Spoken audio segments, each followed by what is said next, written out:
Bien. Bueno, pues vamos con el siguiente ponente, que es Michael. The next presentation is titled Antique Automata, the decision for prophets, techniques, and compromises for the restoration and display of movement in fragile kinetic objects. The following presentation will be made by Michael Start. He is a trained horologist who specializes in restoration of automata. After teaching technical horology in London during the 1990s, he went on to establish the House of Automata in Scotland. The museum displays more 200 antique automata, and the restoration carried out in his workshop have been featured on televisions many times. Michael also worked as an advisor on Martin Scorsese's film Hugo, where he helped design the automaton and taught actor Jude Law how to hold a screwdriver. Today, his workshop provides restoration and service and expert consultancy to collectors and museums around the world. In addition to his hand-on work, Michael writes regularly about automata for journals and magazines. In 2023, he published his book Secrets of Automata: Ingenious Design for Mechanical Life. Michael, when you want, you can start. It's all yours. Lovely. Thank you very much, Emmanuel. And thank you very much for inviting me to take part in this fascinating event. I've been really interested this morning to see the range and depth of work is beautiful. We are a great community for kinetic art and automata. Wonderful. So I'm Michael Starr. I work in the very north of Scotland. It's a long way away, and this is my workshop. We have large workshops and we have a museum of automata where we keep more or less a reference collection which helps to inform our restorations of automata. And this is part of our life. We work every day with this. We're a team, and here is my team. My wife Maria, who she's in charge of painting and sculpting, where this is her training, and Hector, who trained in fine art and is an excellent restorer of automata in the middle, and that's me on the end with my book. Now, we specialize in French automata made between 1850 and 1910. We also work on older automata and on contemporary pieces as well. So we don't just do French automata, but that's where most of our knowledge is. And this photograph here, the slide, shows you some typical French automatons from this golden age of manufacture, where they combined clockwork with sculptural prowess to make works of art that came to life.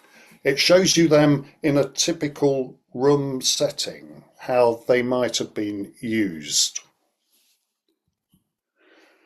Now, restoring automata, as many of you will know, is not just a simple method of being a mechanic. It requires many, many different skill sets, and this is what makes it so difficult and so precarious and risky for the objects themselves, because one skill set alone is not sufficient to restore an automaton well. So the three of us combine a good few skills, and in this we have Maria is painting, Maria's dealing with surface preparation on an automaton head. The gesso on the head, the plaster covering, has dried out, separated and lifted into cracks, which she has softened with water, pressed down, and then filled the cracks with new gesso.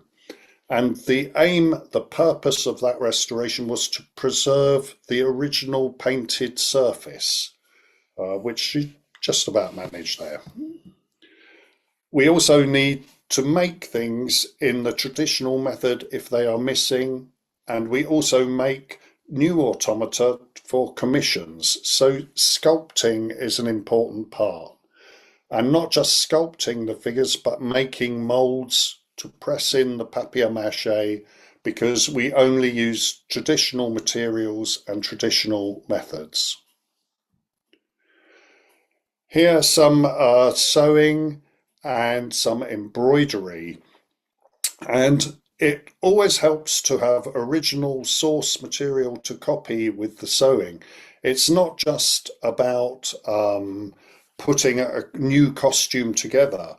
The pattern cutting has to be good, the tailoring has to be good, because originally these French automata were very fine haute couture pieces. You could look at them and marvel at the detail of the bodices, the skirts, as well as all the accessories.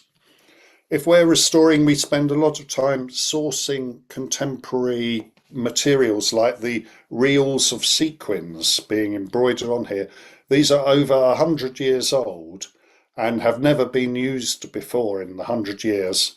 And so when put onto an automata as part of a restoration, they look exactly right because they are the same material as would have been used originally. And here's Maria enjoying some fabric dyeing and patterning. Whenever we use textiles for the redressing and clothing, it's never that we will use an original colour. It always has to be dyed and the colours mixed in a palette, just like a painter mixes on his palette. So we mix the dyes to get exactly the right hue and colour. And it's proving very difficult because some of the ingredients are impossible to use now because of poisons and environmental concerns. So arsenic, mercury, these are all materials that brought old colour to life, and now we cannot use anymore, so we have to research alternatives. And even skills as remote as miniature shoemaking often required.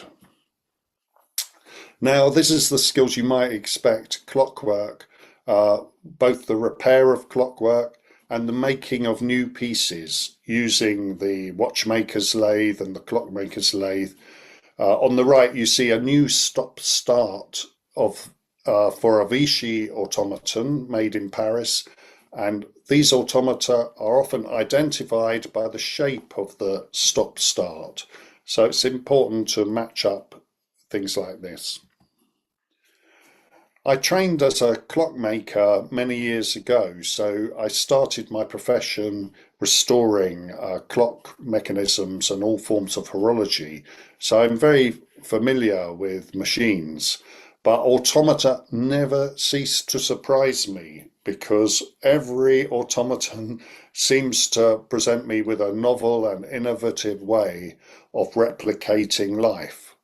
And of course, this is how the makers became successful, by innovation, by technological novelty. So the mechanisms often show features which take some understanding. You can never take automaton mechanism for granted.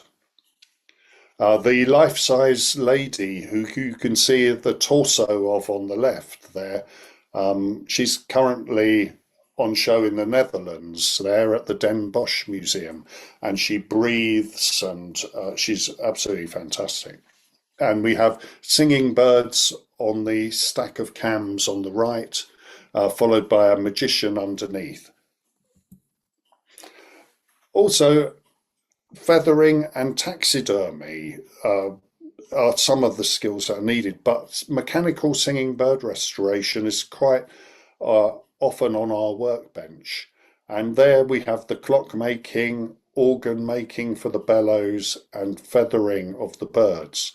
And here you have to study very carefully real birds in nature, So you tile and lay the feathers on it exactly as a real bird does in order that it becomes looking lifelike. And nowadays we have to be very careful because of the CITES regulations that prevent us sending mechanical singing birds abroad in case they're from an endangered species. So we're doing more and more dyeing and colouring of feathers, where in the past we used antique antique stuffed birds as a source of feathering. Now, sometimes this is very difficult, and sometimes we need a little bit of help.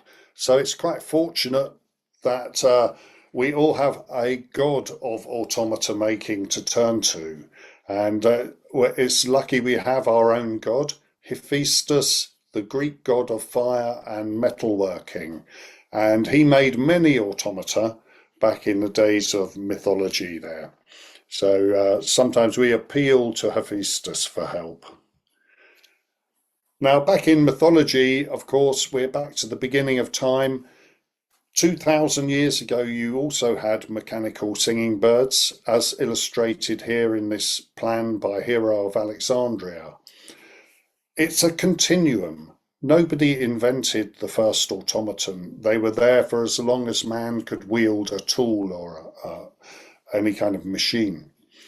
And on the right, you have a description of mechanical singing birds surrounding the throne of an emperor in Constantinople. And this description is 1,000 years ago. So they've always been around. Here's a tiny singing bird box, just 9.5 centimeters wide. The box, the bird is only 2 centimeters wide. And this was made 200 years ago. We restore a lot of singing birds, and they have to work. You cannot have a singing bird automaton that you just look at as an inanimate object. The age-old discussion about whether it's destructive for an automaton to work or not is a debate worth having when you're presented with every object, but we strive always to try and restore the function of the automaton. And here's a singing bird about 130 years old. Let's see.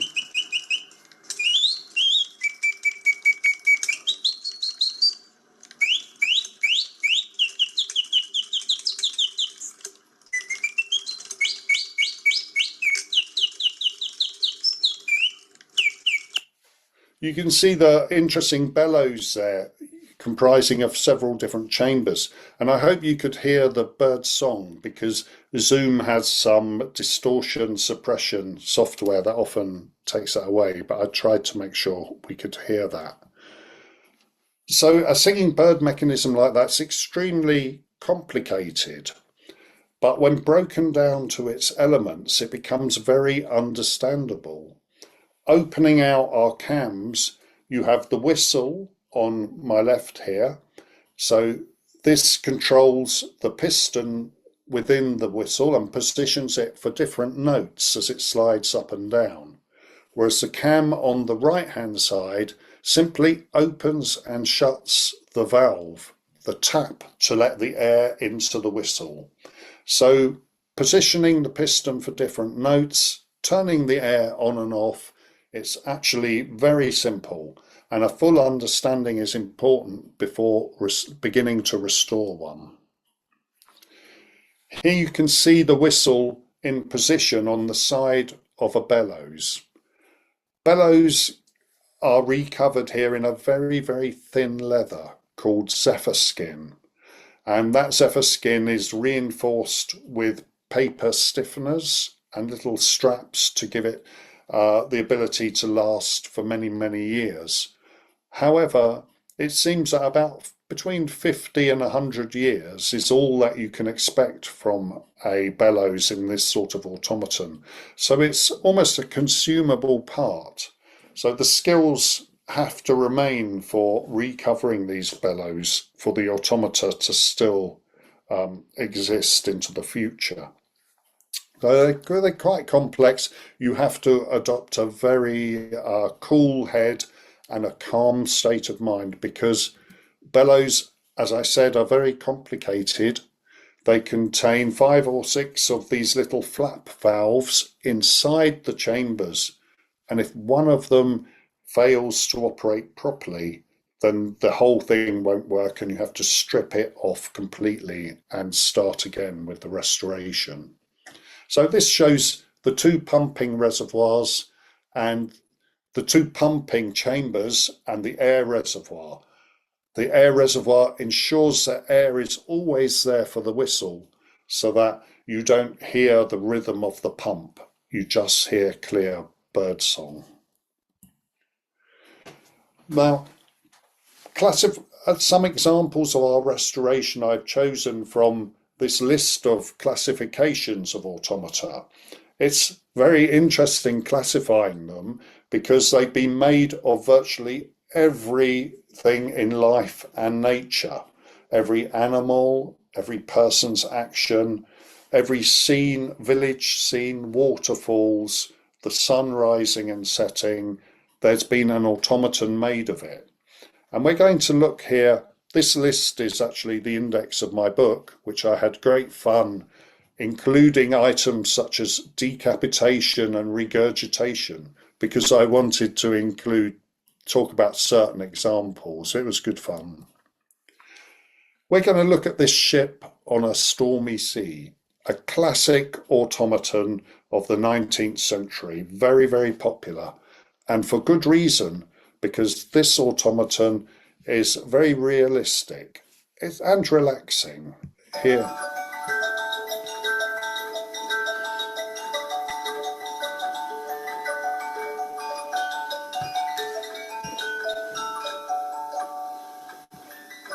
Now, I hope you can hear the music there, but notice the way the ship rises and falls with a slight movement to right or left, because it's very loose on its mountings. It's an ingenious and very simple mechanism which often needs some restoration. The sea is made of paper. This sea never actually wears out because paper is actually very strong, but it's susceptible to being torn open to access the mechanism. So the example we're going to look at is this double rocking ship, 2 ships that rise and fall on the waves as the music plays. This now in a museum in America. Understanding exactly how they work is essential, and it's a lovely simple parallelogram movement which pushes the ship up and down, and the sea is sandwiched between the hull of the ship and the top of the mechanism. This is that same double rocking ship, the same one under the glass dome that I showed you 2 slides ago. As we received it for restoration, you can see that the ships are broken, the masts are broken off, and the sea is completely destroyed, and it needs a lot of work. But in fact, the actual mechanical work in restoring the ships is simple model making, and the mechanism itself is not a complicated one. So to get to this stage is very straightforward, and the mechanism, of course, restored with the music. The trick to getting a good result is all about the sea. The sea is made of thick tissue paper, sometimes a Japanese paper with some fibre, but it's not very necessary. It can be, quite a flimsy tissue. It's painted before we do anything, painted in the base colour, a blue or a green, depending if it's for a lake or if it's for a deep ocean. So you paint it and then you screw it up very tight as you can into a ball. So it's very tightly folded, tease it out and glue it around the edge of the base so that it's very loose. All the folds are still preserved. Then the ship goes on top of the sea, trapping it between the mechanism and the ship. And so you can see the screwed up C there and some base coats. And also you might notice the green object just in front of the base there is a tiny rocking ship made in 1805 on a little scrap of sea working to exactly the same principle. And this is the finished result of the two rocking ships that you saw in distressed condition under the dome. Once that sea is glued into place, only then can you paint the white crests of the waves, because the white crests of the waves in nature are on the top of the folds. So it's impossible to paint the white crests, the foam crests, until the final stage when everything's in place. And those top of the folds then look very realistic as waves. And we now move on to show that if we have the need to, we can use some X-ray, some technology to look inside automatons for the restoration. And we borrow the X-ray machine from surgery nearby, and that, along with an endoscope camera, which can be pushed up the legs or down through the neckline, we can see what's going on without having to destructively open up or undress an automaton. There Hector's working on a snake charmer. Now, the second of my examples here is the Magic Theatre. This is a French automaton from Paris by Renault, dating from about 1880. It's clockwork and musical. When wound up, the little girl magician, she taps on top of the theatre with her magic wand. A curtain rises up, and there's a little man inside who dances. He moves his arms in and out. Now, when the curtain closes again, she taps again, and each time she does it, there is a new little man underneath. And this happens for 5 different little figures. So it truly is a magical automaton. Now, this is the case which we were presented with for restoration. In fact, we were asked to buy it, and I thought it was in terrible condition. I didn't know what we could do with it because it had a broken china head. The porcelain head had been broken and then glued back together quite badly, and this destroys the value. Even if you repair it very well, the value is never the same. The clothing was broken and worn. It had been near a fireplace, so it's 150 years old. It's been near coal fires for heating, and the black coal smoke has soaked into the textiles. And it gives it a lovely look, if you like a horror film, but not so clean and shiny and not so good for preserving it for the future. But most important of all, it was missing the mechanism inside the base. The mechanism, if you look on the right-hand side, we have a small music, but we have no drive motor, no clockwork, no cams to tell us the movements, and no levers to transmit the movements up into the automaton.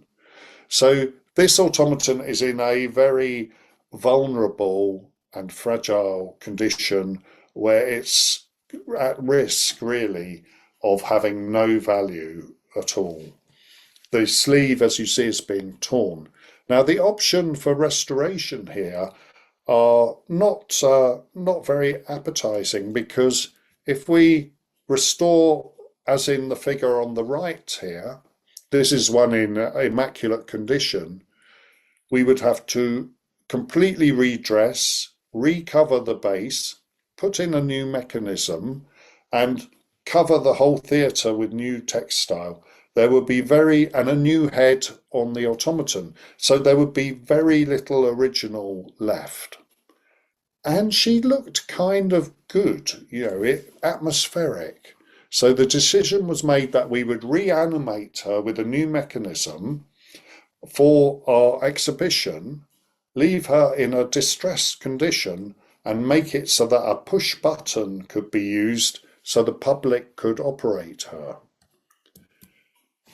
We were lucky. If you look at the left-hand side, we had another example came to the workshop for repair and restoration. So we were able to copy the mechanism and the shape of the cams so that our example on the right-hand side could have the exact correct movements for the Magic Theatre. And as we begin the restoration, we remove the front of the theatre there, and you can see the 5 little men, each with a different head, that revolves around secretly to look as if it's a different man. We had a lot of trouble with the red curtain. It was distressed silk, and we backed it with a mesh, a fine netting, which we sewed on, but it made the curtain too thick because it's an actual part. It has to roll around and then fall under its own weight. So in the end, we sadly had to change the curtain, but we wanted to retain all the parts as they were. Interestingly, on the right-hand side, you can see the red velvet of the base and see just how much exposure to light and air has changed the colour of the red velvet. So the red velvet was bright, vibrant and rich looking, and now it's dull and it looks its age. It's it's interesting. So the original mechanism on the left here, you can see the original clockwork one, and then the reproduction we made for our example.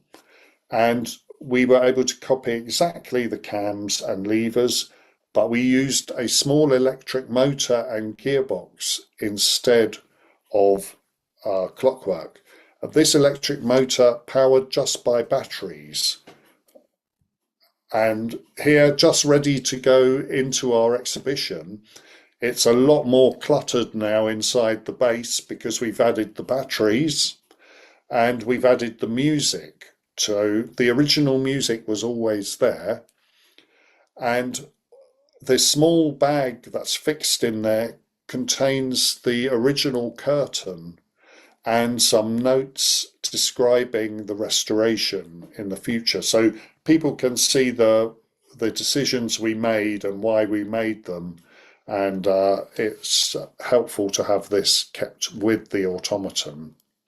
We also added the push button on the top by not going through the base, but we raised the base on little feet so that we can have the push button extending underneath so as not to damage permanently the base. And this is it in our exhibition. We made a little glass case for it too. So preserve it in all its atmospheric, dirty, broken condition, but fully functioning. And it's very popular in the exhibition. Here it is just before the glass case went on, and there is a film of it working here.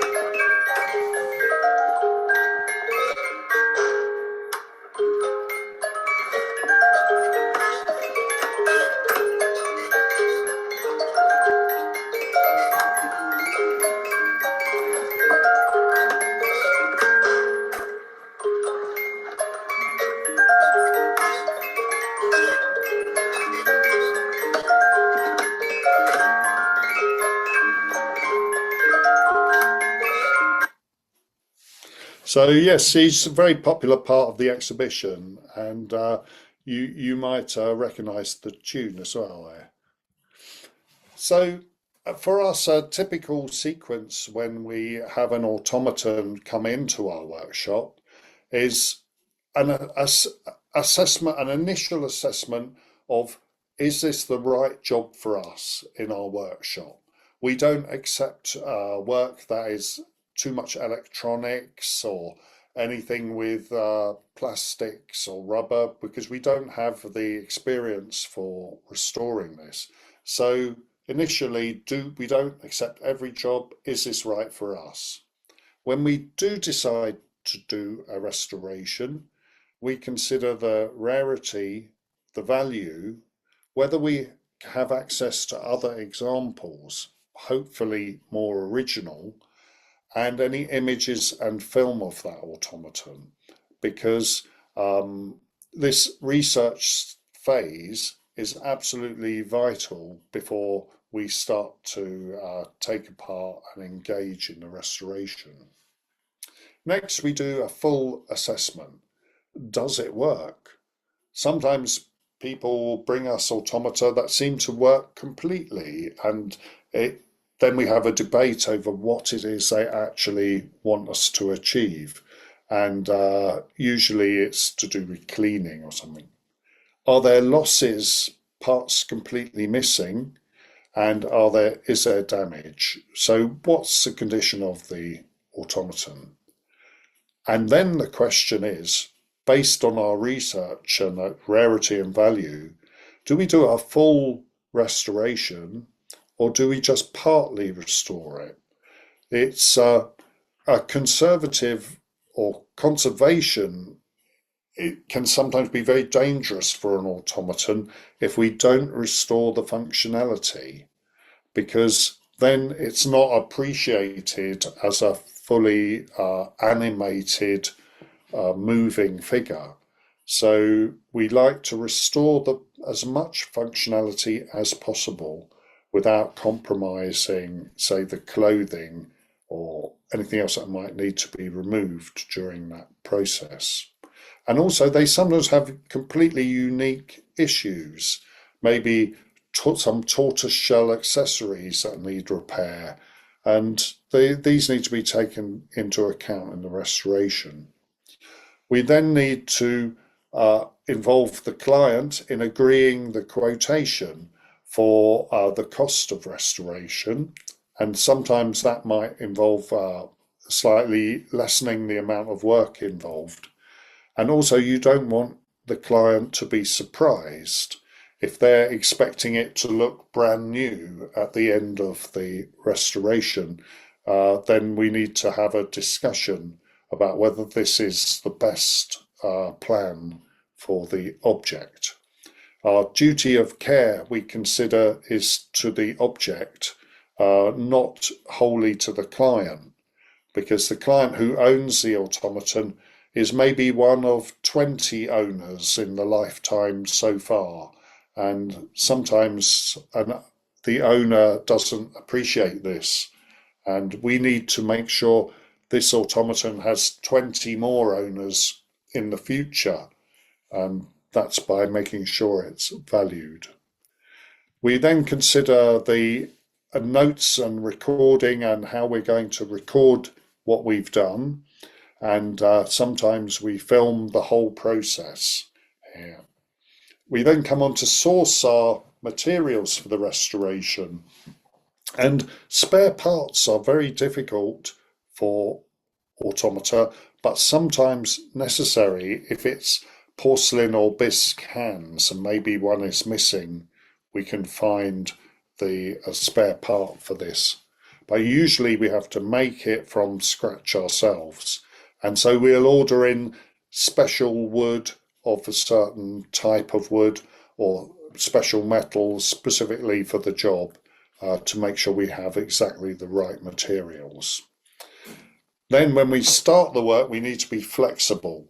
Often you take off the clothes or you remove the head, you may find woodworm, infestation of pests, or some other part, maybe the body has been repaired, as one recently, with a lot of masking tape, and most of the body had been covered in masking tape or glass fibre, and you couldn't tell until you open it up and get inside. So the scope of work very much can change. We also find that a lot of the processes involved in the restoration are quite unique.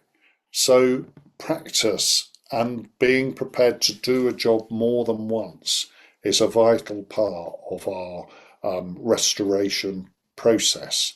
And sometimes the first time is okay, but the second time is very good.